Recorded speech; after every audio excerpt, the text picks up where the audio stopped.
like you've been working so hard for your next breakthrough, but it never seems to arrive? Today's episode is for you.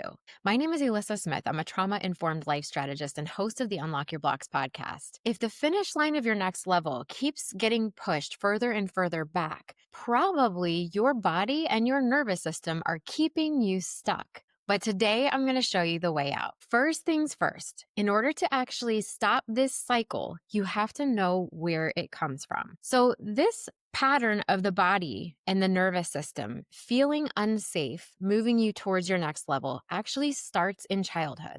Chances are strong that if you are an adult today who deals with things like procrastination or perfectionism or people pleasing that continues to push off those next steps that you know you need to take, or you keep working your tail off and you never seem to get the results you're looking for, you probably got value in your childhood of producing more, working harder, being better, and trying always to do the most productive thing. And chances are, if you had to be productive and perform at a high level, as all of us good girls do, and all of the hero daughters, all the good daughters did, then you may have a really hard time as an adult receiving or resting without feeling lazy and like you're not pulling your weight.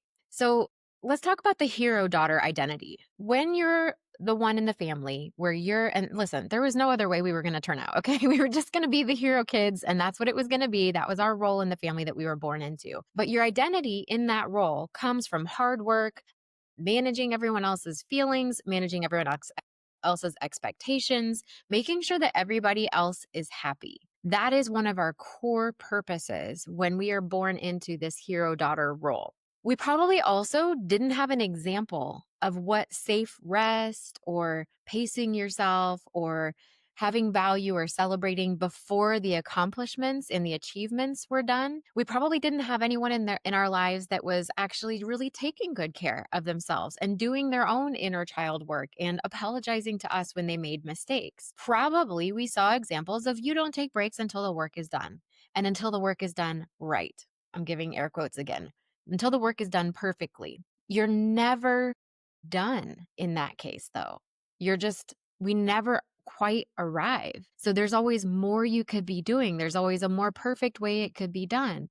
There are always things that we could be working harder on and doing more of. So we never feel safe in that case as the hero daughter in a state of rest or peace because we're always waiting for the other shoe to drop. We're always waiting for somebody to criticize what we're doing. I have a one-to-one client right now who's coming up against this idea that in her childhood, no one told her that things had to be perfect, but basically they didn't feel she had an excuse. Her parents said, well, you have no excuse to be performing at less of a level than this really perfect level.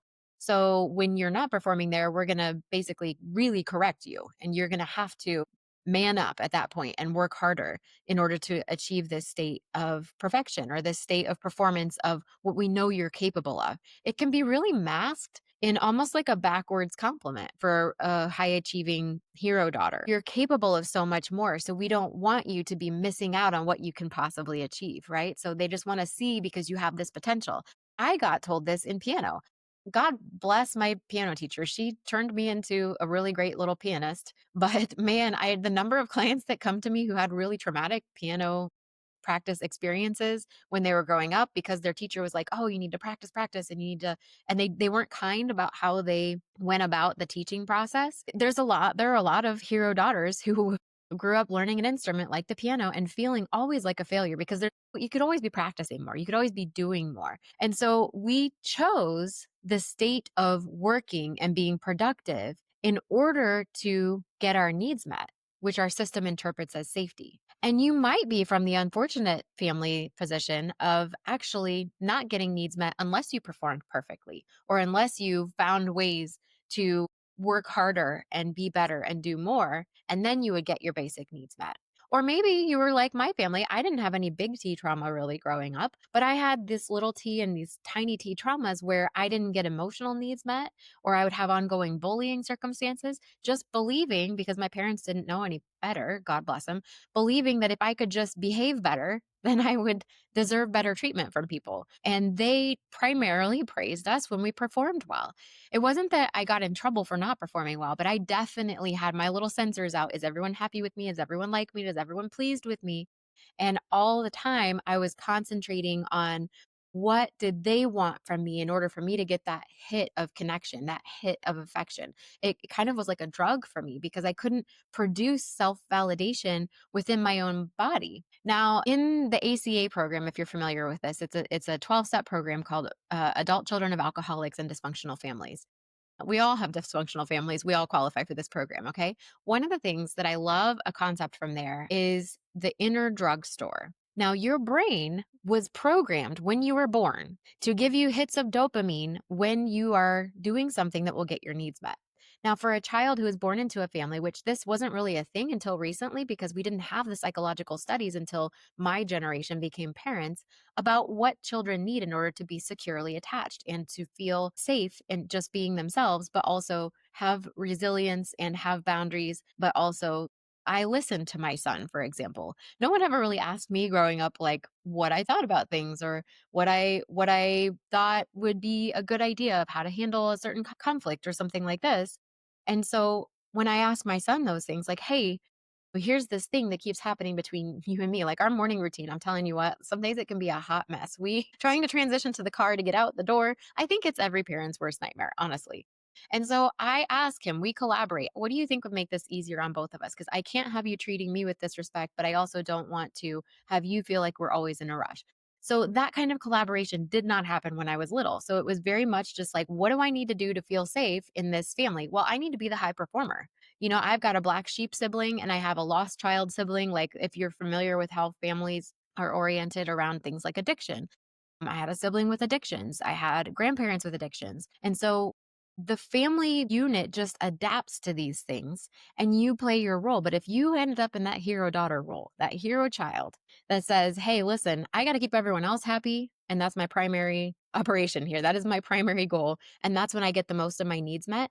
That is where we feel the safest. The problem comes when we become adults. We're grown ass women who then feel unsafe planing our own breaks, like taking a break. It can feel really unsafe to ask for help, to receive help when it's offered. We might not know who we are if we're not producing amazing achievements. So if you ever go through a period where you don't have a job that gives you accolades with everyone up, I went through a period where I was pre-law in college. And then I decided not to go into law and I went into retail instead. Let me just tell you, my little perfectionist, hero daughter heart, when I had to tell someone I worked in an athletic store and they're like, cool, what do you do? And I'm like, I'm a sales associate part-time. What happened to law school, babe? Like, that was the most terrifying experience for me because I had like days off. I didn't know what to do with that. I worked around the clock and had multiple jobs at the same time all the way through high school and college. Like, I didn't understand, what do you do when you don't have homework? And so maybe you've had periods of your life where it wasn't really up to you, but you were in a forced period of rest. I sprained my ankle this past summer and I spent a couple of months just not being able to do what I was used to doing. It did not feel safe to my old programming to be sitting on the couch and to have people that were coming to visit me at my house, like my girlfriends coming over, and to have them offering to get me food out of my kitchen. Having them offer, can I get you some ice for your ankle? But I couldn't function. I had people that rallied around me that week. And thank God I have people, thank God for that. I had to do another level of work with my inner little girl to say, like, hey, there's not anything bad that's going to come of this. We already had the week off of work, the week that I sprained my ankle. I had taken a week off to spend some time with my son. Little did I know we'd just be sitting on the couch playing cards for a week. But it felt unsafe to that old programming. Like, hey, we better be working hard. We better be serving the people around us. We need to stand up. We need to do this. We need to fight through this. And it was like, actually, babe, that's really not what's called for here. That's not an appropriate response to this. It's appropriate right now to receive. And do you know the number of people that said to me, people that I didn't even expect it from, in that first week of me being forced to rest? This is not my plan for my week off, was to sit on my couch. I wanted to like go to the zoo, go to the splash park, do the things. I couldn't even drive. I could barely walk. I couldn't stand up. So the number of people that came to me and said like, "Hey, I just want you to know, like, this is your time to receive. If there's anything I can do." And I was just like, my old programming would have been like, "Ooh, reject that. No way. No, thank you. I do not claim that for myself." But the new me is like, wow, this person really cares about me. That was so kind. The level of discomfort that I was experiencing was so much lessened because I've been spending the last 8 years of my life working with this little part of me that used to be programmed so that she only had value when she was producing, so that I could actually slow down and accept. I did not like, I will tell you, I was still angry when they told me I couldn't go back to dance class. I couldn't go out dancing. Like, this is my fun. This is my playtime. I had to let go of all of those things, and my productivity went way down. So there are these moments in adulthood where it becomes very apparent that we were programmed to feel safer when we're working hard, safer when we're producing. Your nervous system can reject rest and ease and abundance even. If I'm not working hard for money, do I really deserve it? That was something I had to come up against as an adult. This sends you into sabotage. If things get too easy, if you take too much rest, even if it's forced with your ankle propped up on the couch, the unfamiliar equals unsafe to the old programmed nervous system. We have to teach our nervous system that survival mode is not necessary just because we're resting. Survival mode is not called for. We do not need to run for our lives, fight, flight, freeze, fawn. We don't have to go into that survival mentality and feel unsafe with rest, with asking for help, with being at ease. Ultimately, we're working for abundance, right? We're working for that next level of elevation in our lives. But our nervous system and our body will actively reject it and throw us into procrastination, perfectionism, people pleasing, imposter syndrome, negative self-talk when those are unfamiliar. So how do we update the programming? This is the question, right? So in order to acclimate to ease, joy, and elevated lifestyle, we have to create an environment where our body and our nervous system and our inner little girl can see a track record of safety when we make decisions for ease and abundance. So we have to start small. And the place that I love to have my clients start with this is, what is one tiny little thing that you could upgrade? I love Denise Duffield Thomas. She's a great money mentor. And one of the things that she says in her book, Get Rich, Lucky Bitch, is find a 1% upgrade. 1%. We don't have to go buy a new house. We don't have to take a spa day. We can literally just be like, hey, is there a pair of socks that has holes in it that you could replace this week? Is there a journal that you're almost done with and you could go buy yourself a new one instead of like writing in the margins? Where is it that you've been used to working really hard that would just be a 1% upgrade? Just something little. And then once you do that upgrade, once you say, okay, I'm going to have a little bit more ease here, I'm going to have a little bit more abundance here, I'm going to have a little bit more peace here. Maybe you introduce, like, I'm going to watch 10 minutes of a funny show at night in order to wind down. Maybe you introduce, I'm going to do maybe take an extra 10 minutes for myself in the morning, or take a break during the day, but before your project is finished. Whatever that looks like.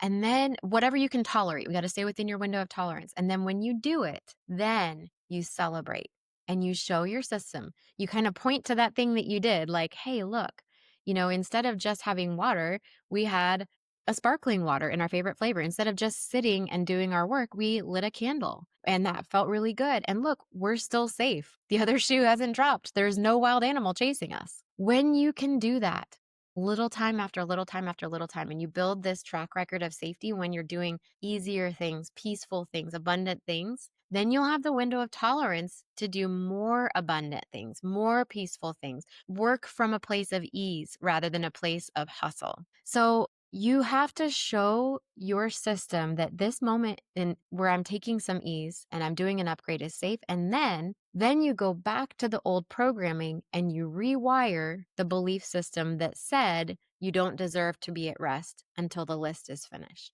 That's something that I love to do with my clients for free in your first appointment. If you're a woman and you want to book 15 minutes with me for free, you can book an Unlock Your Blocks focus call. And in that 15 minutes, what we do is we go back and we look at where the origins of this belief system that has dominated your adulthood and made you stay in a place where your body and your nervous system don't feel safe elevating to the next level. So I hope this was helpful for you today, and I hope you can take away some of these things and start right away building your track record of safety.